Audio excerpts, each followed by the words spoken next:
Alright, so kumusta mga kaibigan? Well, it's me, Teacher Kevin PH, and we are back with another tutorial, no? And this is definitely perfect para sa mga clients natin na gumagamit ng printers, no? And para sa inyo, mga kaibigan, especially na ng mga beginners. Sir Kebs, bakit kapag ka nagpiprint ako, pag pinipindot ko yung Control P, walang options para sa iba't ibang mga paper size, walang options para sa maintenance na sinasabi mo. Sinasabi ko kasi sa mga clients natin sa shop, mag-power cleaning kayo, no? Especially sa mga teachers. Ay, paano mag-power cleaning? Walang ganyan sa laptop ko, hindi nagpapakita. Halimbawa dito mga kaibigan, no paper size. Pag itong document na to, pag nag-control P tayo, and ready naman yung printer, wala namang problema sa printer. Pero dito sa printer properties, hindi natin masaset kung ano yung size, yung mas maraming options sa paper quality. Yan, ito yung problema. Okay. Walang mga options para sa paper size, no? Ganito lang kasimple yan. That only means, mga kaibigan, na hindi naka-install ang printer sa inyong computer. Paano nga ba mag-install? I-check nyo muna kung ano ang model ng inyong computer, mga kaibigan. Yes. Halimbawa, meron tayong sample dito, Epson L3110. Ready na siya, pero hindi pa yan naka-install, no?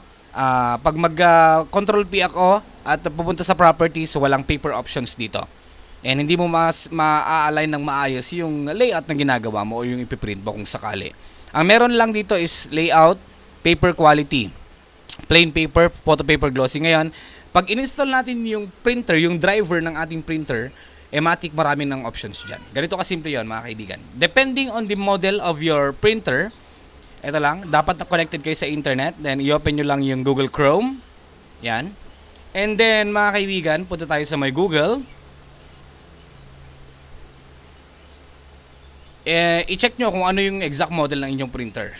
Depende yan kung Canon or Epson, no? Dito, Epson L3110. Epson L3110 driver. Yan ang i-install natin. Enter. And ito yun. Click natin yan. Marami namang iba't ibang mga links dyan. And then, click natin mga kaibigan ang downloads. Ngayon, tignan nyo kung ano yung operating system na meron ang inyong computer.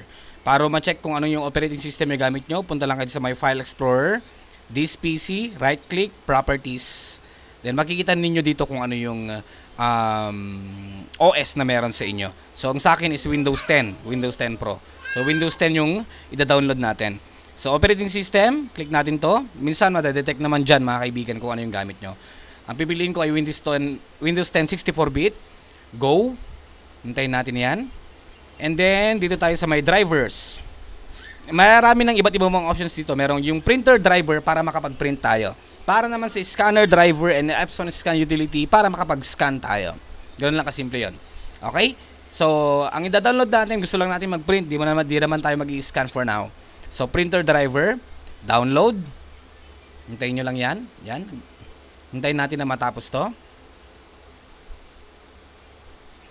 Yan. Tapos na. I-open natin. Set as default. Unclick natin to. Kasi syempre, baka may iba pa tayong printers. Then click natin to. Okay. Okay. Ngayon, make sure na connected na yung inyong printer, yung USB cable na kulay white, no? From the printer, dapat connected na yan sa inyong computer. Agree? Okay. Hintayin natin na matapos to.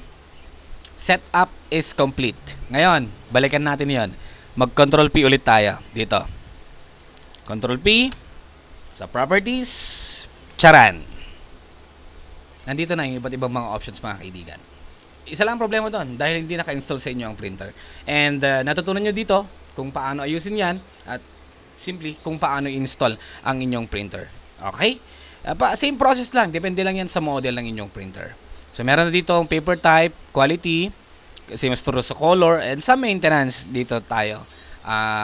Meron na tayong power cleaning options dyan. Yun lang. Maraming salamat sa inyong panonood. Huwag nyo pong kakalimutang mag-subscribe.